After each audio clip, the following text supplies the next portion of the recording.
Yeah, what's up, you guys? I'm back, and I want to tell you, I want to do a video real quick. This was a request from one of my clanmates. He asked me if I could do a video for giving a guide to how you can get to Champion Leagues. So, you guys, I came up with this new idea. Maybe it's these are 10 basic things that you would have to use or do in order to become champions. So here it is, you guys. I'm going to give you 10 things that you would need in order to get to Champion Leagues. Now, if you could find a way around these, then my hat goes off to you, because these things I feel are pretty essential to getting into Champions Leagues. So let me break it down for you guys. I have these 10 commandments that I'm doing, and let me get to the first one and show you guys what exactly you need in order to get to Champion Leagues. So let's go with commandment number 1. In order to get to Champion Leagues, you're gonna need to max out your troops. Now, I have about 5 characters in the game that I feel are the most important for you to max out. And they would be witches, archers, wizards, wall breakers, and golems. Now, you could probably get around that, by having a lower level barbarian. If you're gonna go hog rider, you're gonna have to get him up. But this is basically my method of doing it, just going for 50% wins. And these are the troops that I'm using. So definitely maxing out your troops would be a big priority in getting to Champion Leagues. And let's move on to number 2. Number 2, have a good attack plan. Now, again, I said that I'm using 50% tactics, and that would be my recommendation, to go for 50% victories. And you know what? When you find bases that only have 14 trophies as the highest amount, you're gonna get 4 or 5 trophies just from getting at 50%. So it's a good thing just to build up small, because it's just 2 battles and you already got 10 trophies. That's my recommendation, and also a good attack plan. You have to form a team that you feel is good enough for attacking players at your level and even higher, and I feel if you're gonna go with hog riders, you could do that up until, I believe it's Master 2. Master 2 is around the level I saw where you're gonna start fighting people that are Town Hall 10s, and they have Infernal Towers, and they're usually set to multi, and they just destroy your hog riders. So around Master 2, Master 1 in Champion Leagues, I don't feel hog riders are that good anymore. Some people can pull it off, but it's really difficult. So number 2, you guys, have a good attack plan. Know what kind of troops work for you. My method might not work for you, and you might be able to come up with your own strategy of players or troops that you could use that are better at getting a victory for you. And that leaves us with number 3, have a good defense plan. Now, I believe it's Master 3. Master 3 is when you'll notice that every time you go offline, you'll get attacked right away. So it always is a good idea to have a base layout that will keep enemies from getting 2 stars. 2 stars is basically what you want. You don't want players getting 2 stars off you. If you can manage somehow to have a good enough base design so that they can't get to your town hall, that's fine. That's usually why people throw all the stuff outside, so that the weapons can clean them up so that they can't get to that town hall. And of course, up until about Master 3, people are still farming around there. So you should have some easy victories. But just having a good defense is always a good thing, because you will get attacked very fast when you're going up the trophy levels. And that leaves us with number 4. Max out your clan castle. Now, why is having a clan castle important? Well, that's because your clan castle is for 2 things. When you're on defense, if you center your clan castle in your base correctly so that they can't pull your troops out, those usually distract the enemies if they get inside. and your weapons can pretty much clean them up. And also when you're on the attack, if you can fit a golem or heavier characters in there, that's always a good thing if you have a good clan and they donate. So it's always a good thing to have a clan castle to back you up. And you know, a lot of people use clan castles against heroes, and you know, usually having 2 witches in there is a good thing. So it's a must to have a good clan castle. Level 5, I recommend. Alright, and so number 5, max out your army camps. Usually you will fight a lot of people to where you only get 49%. And just having one extra character, you know, one extra archer would have been, you know, the difference in making it or in getting the victory or losing. So you want to have as much troops as possible when you're attacking people. So you got to max out your army camps. That's always a good thing. Number 6, have at least 5 spells.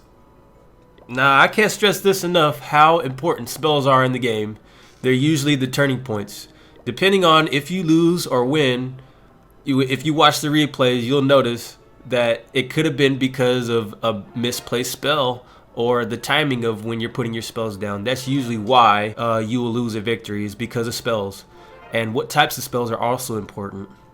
So I would recommend using lightnings, rage spells, and freeze spells. Those 3 things. You could use jump spells depending on what types of troops you're using, but going with the default method that I'm setting up for you guys, I would say those are the most majority of players use lightning, freeze, and rage spells.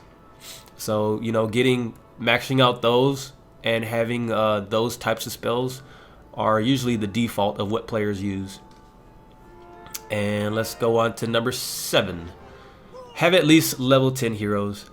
Now, the heroes are usually the anchors in your team, and I've noticed that if you have level 10 heroes, that's good enough, I feel, to make it to champion leagues. Anything lower and you'll find yourself losing because your king probably wasn't strong enough to hit the town hall or hit the building before he was taken out.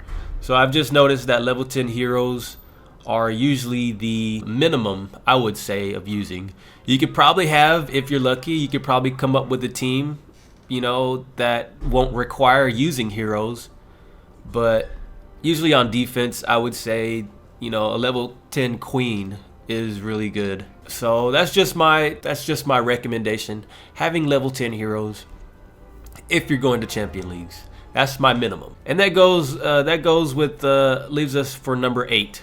Number 8, go for weaker players. Now, again, this deals with the trophies that you see when you come across people that only have like 10 or 14 trophies.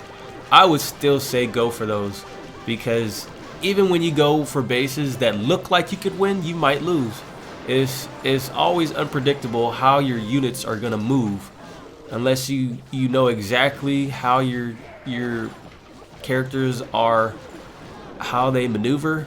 Is very unpredictable. Even on some bases you think you could win. And so this is just the quick method of getting up fast. I would say going for weaker players is always the best thing, especially when you get to even Master 1 or even in Champion Leagues. You can still fight players that are in a lower level, like in Master 3, you know. So I would say go for weaker players just to guarantee a victory. And usually the weaker players come on during the day. At nighttime, like I'm in California time right now, so around midnight, you know, around those times, usually all the bases have been attacked already, and the only ones left are the bases that no one wants to attack because they're too difficult.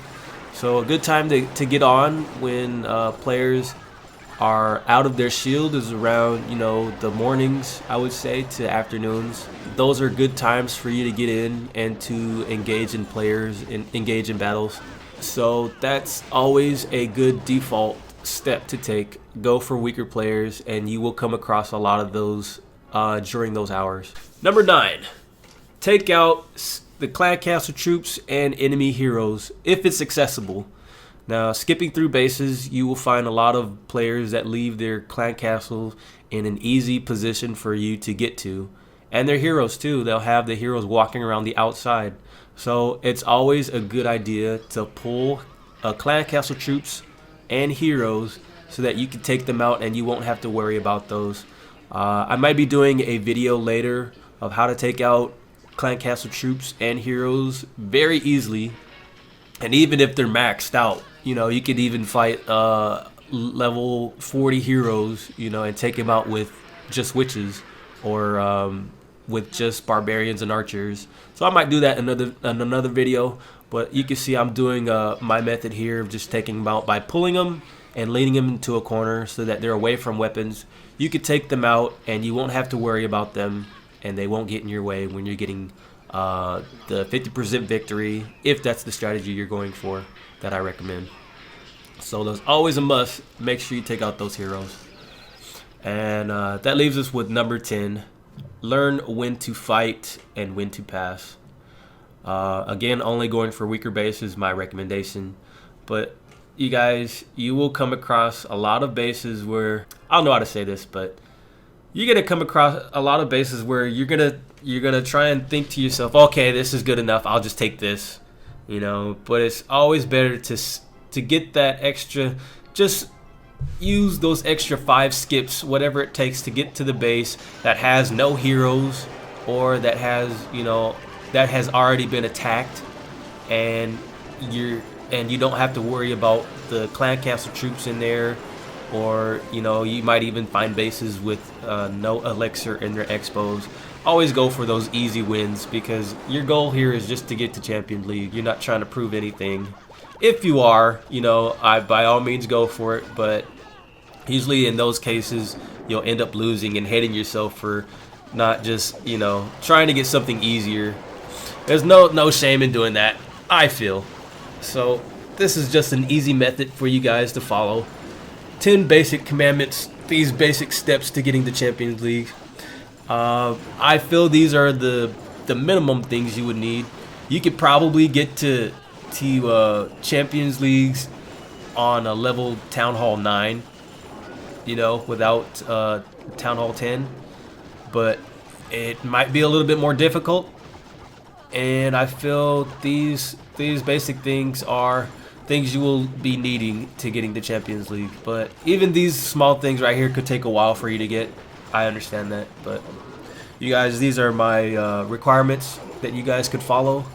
And I will be posting another video hopefully this week showing you how the video I did when I was in San Francisco at the Supercell meetup when I got the Champions League. And yeah, you guys, well, I hope you enjoyed this. If I left anything out, let me know in the comments down there. But this is my basic 10 steps how to get to Champions Leagues. Thank you guys for watching. I'll see you next time.